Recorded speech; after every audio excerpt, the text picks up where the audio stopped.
लोक जागर इंडिया।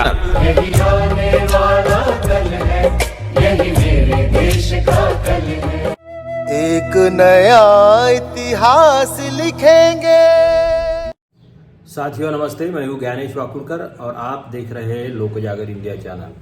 साथियों सोचिए, आप कहीं जा रहे हैं, घूमने जा रहे हैं, अचानक कोई आपके सामने आ जाता है, आपका रास्ता रोक देता है, आपके सामने बंदूक लगाता है और आपको पूछता है आपका नाम, आपको पूछता है आपका धर्म और आपको कहता है कि जय श्री राम बोलो, या फिर कोई और आदेश देता है धर्म से संबंधित और वो नहीं मानने पर आपको गोली मार देता है या बोलने पर भी गोली मार देता है, तो इसे क्या प्यार कहेंगे, इसे आतंकवाद कहिए या क्या कहेंगे। अब हम दूसरी घटना की तरफ देखते हैं। आप घर में बैठे हैं, फैमिली के साथ में बैठे हैं, कुछ खाना पकाने का रात में प्लान कर रहे हैं, अचानक कोई झुंड आ जाता है आपके घर में घुस जाता है, आपके किचन में जाता है, आपका फ्रिज खोल देता है और आपने अपने फैमिली के लिए लाया हुआ मटन बाहर निकलता है और बोलता है कि ये बीफ है और आपको गोली मार देता है या बाहर घसीटकर आंगन में घसीटकर आपको चाकू से गोंद देता है या आपकी जान ले लेता है, तो इसे आतंकवाद कहे या क्या कहे। अब तीसरी घटना पे आते हैं। पहलगाम कश्मीर का एक पर्यटन स्थल और एलओसी से 1000 से ज्यादा किलोमीटर दूर, ऐसा नहीं है कि ये एलओसी पे है, तो वहां पे 2000 पर्यटक वहां पे घूम रहे होते हैं, खुशियां मना रहे होते हैं, छुट्टियां मना रहे होते हैं, बातें कर रहे होते, खिला रहे होते बच्चों के साथ, और आपके सामने कोई बंदूकधारियों का गिरोह आपके सामने आ जाता है, आपको आपका नाम पूछता है, आपका धर्म पूछता है, आपको नमाज पढ़ने के लिए बोलता है और नहीं आने पर आपको गोली मार देता है, आपके सामने आपके रिश्तेदारों को गोली मार देता है। ये आतंकवाद नहीं है तो क्या है।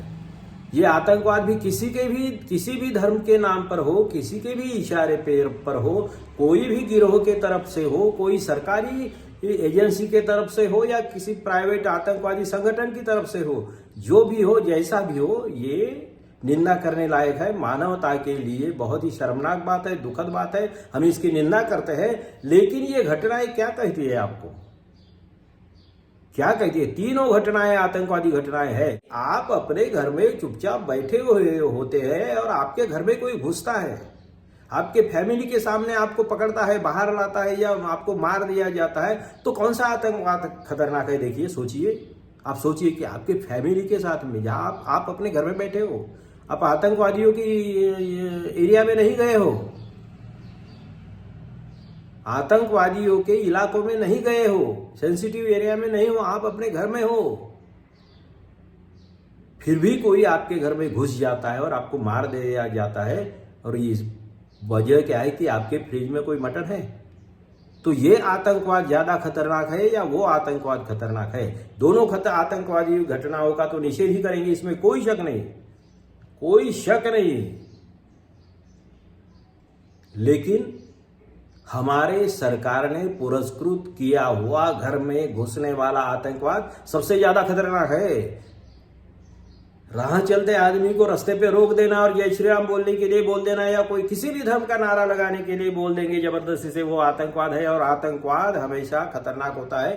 मेन बात यह है कि जो पर्यटन स्थल है वहां पे 2000 लोग हुए हैं, इकट्ठा हुए हैं, वो खुला है पर्यटन स्थल और वहां पे सुरक्षा व्यवस्था नहीं है। सरकार क्या कर रही है?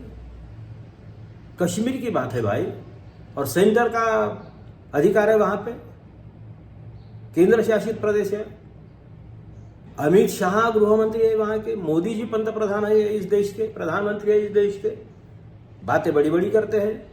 वहां पे एक आज तक का पत्रकार जब बोल रहा होता, बात कर रहा होता कि वहां पे सुरक्षा की कोई व्यवस्था नहीं थी तभी, और ये बातें तो बड़ी बड़ी करते थे कि पुलवामा के बाद में और नोटबंदी के बाद में तो कमर तोड़ दिया आतंकवादियों की और शांति है, 370 हटाने के बाद में तो पूरी शांति है। ऐसा बात करने वाली सरकार को वहां पे कोई व्यवस्था क्यों नहीं है? और जब आज तक का पत्रकार बता रहा था कि वहां पे कोई सुरक्षा व्यवस्था नहीं थी, उसकी तुरंत उसकी आवाज बंद कर दी। क्यों? आज तक ये रंडी पत्रकारिता क्यों करता है? ये जो दलाल पत्रकार है ना, बिका हुआ मीडिया है ना, अरे भाई 28 लोगों की जान चली गई यार, 20 लोग घायल है, 28 से ज्यादा भी हो सकते हैं, मगर अब तक जो फिगर आया 28 का फिगर है, 20 लोग घायल है। क्या दोष था इनका? और बातें तो बड़ी बड़ी करते हैं। अब वहां से वापस आने के कोई ये नहीं, हवाई जहाज की टिकटें 4-4 गुना 5-5 गुना बढ़ाई दी है। मोदी जी के दोस्त है, उनकी विमान सेवाएं हैं। अब सरकार के पास में तो कोई विमान सेवा है नहीं। लेकिन मैंने जो 3 घटनाएं बताई, ऐसी ही घटना अब कई बार हमारे देश में तो इतना आतंकवादी माहौल है, तालिबानियों से खतरनाक है। किरण रिजिजू मंत्री है बीजेपी के, वो बोलते हैं कि मैं बीफ खाता हूं, मैं बीफ खाता हूं, लेकिन उनको कोई कुछ नहीं बोलेगा।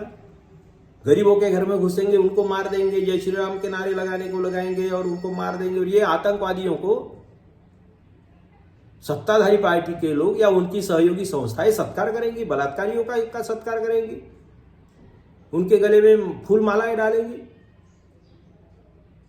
किरण रिजिजू की बात ही नहीं, और भी जो मनोहर पर्रिकर थे, गोवा के मुख्यमंत्री थे, उन्होंने बोला था कि गोवा में बीफ की कोई कमी नहीं होगी, मैं सप्लाई करूंगा। मुख्यमंत्री थे, संरक्षण मंत्री भी थे बाद में, उन्होंने बोला था कि मैं पूरी सप्लाई करूंगा। हम जिम्मेदारी लेते हैं कि बीफ की कोई कमी नहीं होगी। खुलेआम वहां पे जाइए, वहां पे मिलता है, वहां पे कुछ नहीं होता।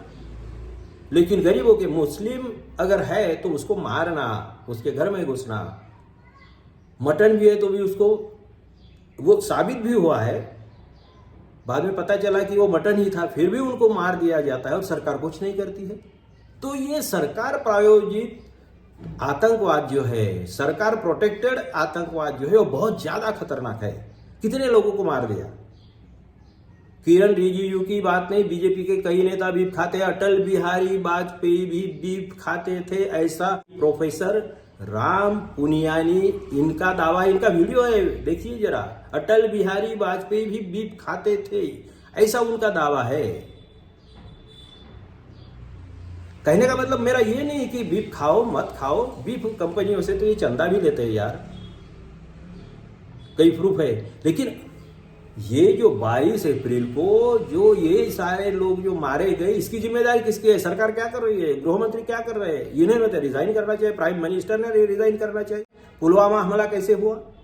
पुलवामा जो हमला हुआ तब वो जो अपना फोर्स था उसको शिफ्ट करना था, और जो शिफ्ट करना था तो उस समय राज्यपाल ने बोल दिया था कि मौसम अच्छा नहीं है, इसलिए बाय रोड इन हमारे सैनिकों को, समझ लीजिए अर्ध सैनिक जो भी है, तो उनको बाय रोड शिफ्ट करना संभव नहीं है, धोखे खतरे की बात है, इसीलिए एयरलिफ्ट किया जाए। एयरलिफ्ट के बगैर कोई चारा नहीं है। भाई कितने पैसे लगते थे यार एयरलिफ्ट अगर करते, और एक बार नहीं 2-2 3-3 बार राज्यपाल ने बोला गवर्नमेंट को, प्रधानमंत्री को, गृह मंत्री को, सुरक्षा मंत्री को, नहीं माने। कितने पैसे लगते थे भाई?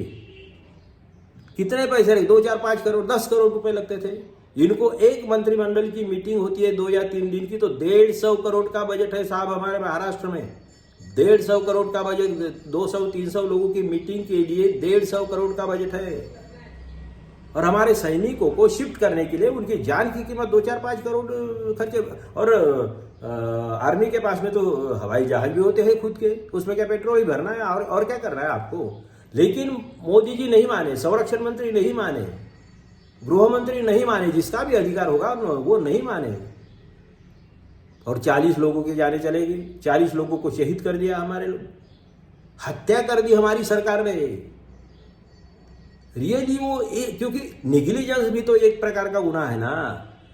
तो राज्यपाल ने बार बार बोलने के बावजूद आप अगर एयर लिफ्ट नहीं करते हैं तो उनकी जान, और 300 केजी RDX से भरी कार घूम रही है, कितने किलोमीटर अंदर तक कैसे आ गई इतनी सिक्योरिटी में? तो ये सब पूर्व प्रायोजित और किसी के न किसी के बड़े साजिश का हिस्सा था, इसमें कोई शक नहीं। ऐसे ही इसमें तो कोई संवेदनशील प्रधानमंत्री होता तो रिजाइन कर दिया होता, अगर थोड़ी भी इंसानियत होती तो रिजाइन कर दिया होता और देश से माफी मांग ली होती। लेकिन हमारे प्रधानमंत्री है कि वोट मांग रहे थे कि आपके 40 लोगों को मरवा दिया है, आतंकवादियों ने बोलते थे, अब किसने मरवाया है आप सोचिए, किसकी वजह से मर गई है आप सोचिए, सारी दुनिया में शक है। और ये प्रधानमंत्री बोल रहे थे कि ये शहीदों के नाम से मुझे वोट चाहिए। और अरे कमाल की बात है, शर्म आनी चाहिए, रिजाइन करना चाहिए, शर्म से डूब मरना चाहिए। और ये वोट मांग रहे थे और हमने भी दे दिए, ये भी ताज्जुब की बात है। फिर वो स्ट्राइक वगैरह, सर्जिकल स्ट्राइक वगैरह, 2-4 पेड़ गिरा दिए रात में, कहाँ बमबारी की, कोई घर नहीं, कुछ नहीं, बकवास बात है। और वो हमारा फिर रंडी मीडिया बोल रहा है कि 270 लोगों को मार दिया, 203। अरे कहाँ कोई समय ही नहीं। और यहाँ पे फिगर भी आई, इन्होंने देखे भी, गिने भी वहां के, इतने कुंभ मेले में कितने क्या गायब हो गए, कितने मरे, ये मालूम नहीं है, वो फिगर नहीं मालूम होता उनका। मगर वह रातों रात या उनको बिल्कुल इमीडिएट इनको फिगर आ जाता है। ये जो पत्रकारिता, ये जो देश जिस कगार पे खड़ा है ना साथियों, अंधभक्तों को मैं बोलना चाहता हूँ, आपको बहुत अच्छा लग रहा है, आप पागल हो गए हो, आप विकृत हो गए, आप इंसान नहीं शैतान बन गए हो, आपका दिमाग खराब हो गया। ऐसे गलत लोगों की भक्ति करते हो, अंधभक्ति करते हो। वैचारिक मतभेद हो सकते हैं, इसमें कोई शक नहीं, आप अपना विचार रख सकते हैं, हम अपना विचार रख सकते हैं, मतभेदों के मामले में कोई सवाल ही नहीं, जनतंत्र है भाई। मगर इतने घटिया राजनीति के लिए भी आप समर्थन करते हो उनका, आज भी आप बोल रहे हो।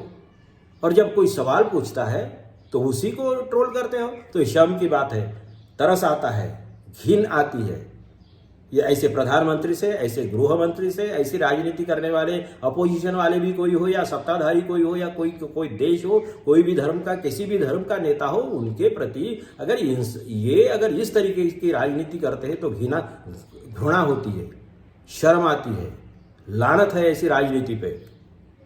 लोगों की जाने लेते हो और आप अपनी राजनीति करते हो सत्ता बचाने के लिए, बहुत शर्मनाक बात है। आप लोग सोचिए। मैं किसी के खिलाफ ये नहीं बोला, इस घटना का, इस हमले का निषेध करता हूं। हम उन परिवारों के साथ में है, मगर जिनके घरों में घुसकर मारा गया उनको भी न्याय मिलना चाहिए। ये आतंकवादी उनसे ज्यादा खतरनाक है, क्योंकि ये आपके घर में घुसे हुए, गरीबों के घर में घुसे हुए।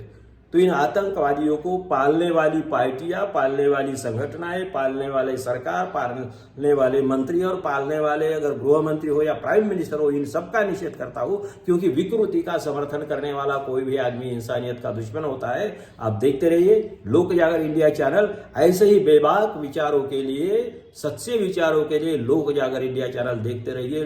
लाइक करिए, शेयर करिए, सब्सक्राइब करिए। धन्यवाद। आने वाला कल है, यही मेरे देश का कल है। एक नया इतिहास लिखेंगे।